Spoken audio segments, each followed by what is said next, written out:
Hey everybody, and welcome back to Sweet Magnolias. Today we are going to go over something that has changed my life in the past year, and that is minimalism.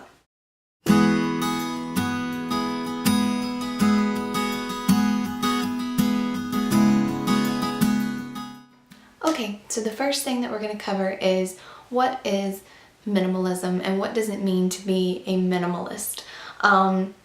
I think that a lot of people, when they hear the word minimal or they think of a minimalist, they think about somebody that has one bowl, one fork, one spoon, they have their bed on the floor, they have no furniture in their house, and that is minimalism, but that's a certain level of minimalism, and I'm going to go over in a later video like the different levels of minimalism. But basically minimalism is not about who can own the less amount of items, but it's how you edit your space, how you become the editor and the curator of your space, and you look at what you have and determine what is actually still of use and of value to you and what you can get rid of and just get it out of your home. And for me, minimalism has given me a calmer environment when I'm at home. It has made cleaning a lot more functional and has just given me a whole new mindset. The minimalist lifestyle really does change your mindset. So what I mean by that is when I go into the store, I'm not looking for what can I buy? What can I buy? What can I bring into my home? What can I collect? That is one way that my mindset has changed. I love antique shopping, I love thrifting, but now when I go antique shopping or thrifting, I go with a lot less of a motivation to buy things. I only buy things if they actually either are functional in my home, I need them, or they will serve a purpose in my home, or if I just love them and I cannot leave them there. But I do not bring home as many things as I used to. I used to go shopping like every Saturday, antique shopping, not clothes shopping because I'm not a big clothes shopper, but I would go antique shopping every Saturday and bring home a ton of just junk that I did not need. And I had gotten to the point where my house was getting very overwhelming to me. I was staying up way past midnight every night on work nights to clean my house, and basically I was moving junk from one room to the next and I had a coffee table and I had so many items on that coffee table that it was almost impossible to put a cup of coffee on it. I would have to take all of the ornaments and decorations off of it to dust it and then put them all back on, and if the table bumped then all the stuff would fall over, and it was just getting to the point where it was very overwhelming to me. And I'm actually in the middle of doing a series on my blog, and I have a post, my very first post in my series is called The Why, and I talk a little bit more about why I became a minimalist. But that was basically the biggest part of it for me. Was I was overwhelmed with all the stuff that I had, and we had only been in our house a year, and I had accumulated so much stuff, and I just needed to have something to clear my mind. So minimalism, when I was introduced to it, and I'm pretty sure that I discovered minimalism through YouTube, but when I discovered minimalism, I was like, I need that. I need this in my life. So I started purging my house, and I have gotten rid of a ton of stuff. Like, I didn't even realize that I have as much stuff, or that I had as much stuff as I have. And I'm still purging my home. I'm still going through and getting rid of stuff. I'm not done yet. And I think that purging your home should be a every year thing, like a constant thing. Like, you shouldn't just purge your house one year and then let it go for the next 4 years. I think purging needs to be an ongoing thing. And with minimalism, for me, it is. I'm constantly going through areas in my house, figuring out what I still need, what I don't need, and just getting rid of stuff and clearing out that space. Especially right now in this season of life that we're in. We don't have any children yet, but when we have children, I don't want to get overwhelmed again. So I'm trying to keep our house very minimal now so that when we have kids, I'll be able to manage it a lot better. So that is one of the reasons why I started minimalism. The second reason that I became a minimalist was because I was struggling with contentment. I was comparing my life to other people's lives and just very restless and not content in my life. And I just wanted to teach myself contentment. And minimalism really does teach you contentment, because I am happy with the things that I have in my home. Not to say that I don't want things and that I don't have things that I want to buy, but I am content with what I have in my house, and I am not so eager to just go buy more stuff just to make myself feel better and make myself feel like I'm keeping up with somebody else. I'm more content with how I like my house, my style. I've really discovered my style through minimalism. I have discovered a style that I didn't know that I enjoyed, but I do, and I have discovered my style, and I'm happy with my home. And not to say that there aren't things I want to change, but I am not going out just buying stuff to impress people or to look good on the internet. I buy things because I genuinely like them or I need them. So those are a few reasons why I became a minimalist. Now I'm going to get into more of what is minimalism. So minimalism, like I said, it's a lifestyle and a mindset shift. It's not about what you own, it's about why you own it. So basically, when I was going through my house, there are a lot of simple things that you can get rid of, like empty shampoo bottles and empty expired medicine and expired food and so on and so forth. But there are so many things that we hold on to in our home for no reason. Like, we have 16 pairs of boots. Why do we have 16 pairs of boots? You can only wear one pair at a time. We have DVDs that we've been holding on to forever just because we think at one point maybe in life we'll watch it again, and we never do.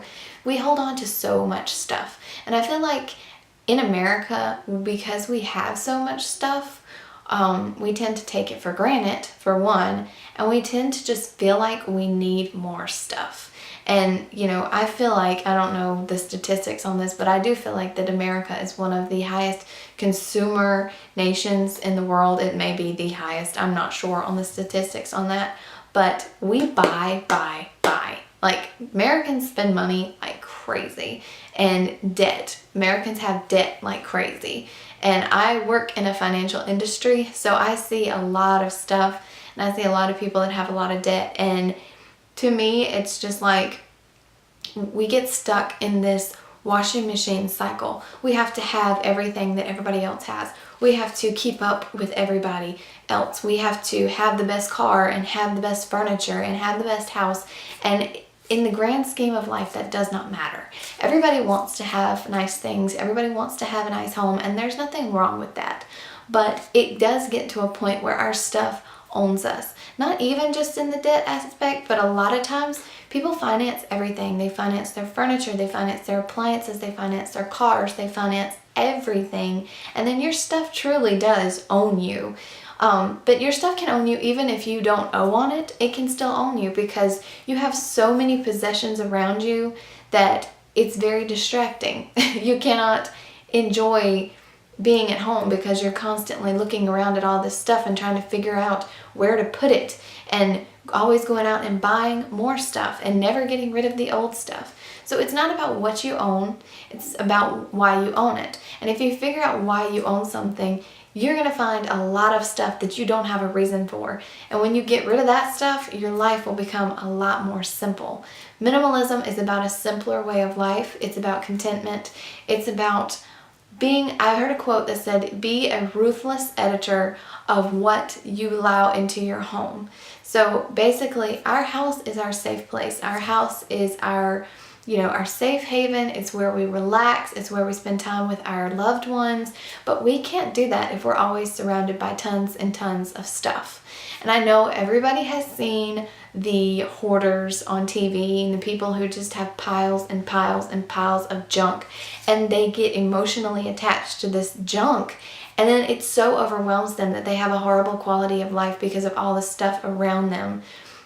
And so minimalism teaches you to figure out why you have this stuff, figure out what you need, what you don't need, and allows you to have a clearer thought process, and allows you to, like I said, be more content with what you have. And I apologize if my light is shifting everywhere around. Every time I have tried to film a video for the past 3 weeks, it has been so rainy and cloudy and dreary on every day that I try to film a video. So I'm working on getting some lighting, some softbox lighting. So until I do, I'm sorry, we're gonna have to deal with the shadows. But I wrote down a quote, or the definition, if you will, of what minimalism is. And the definition is a design or lifestyle in which the simplest and fewest elements are used to create the maximum effect.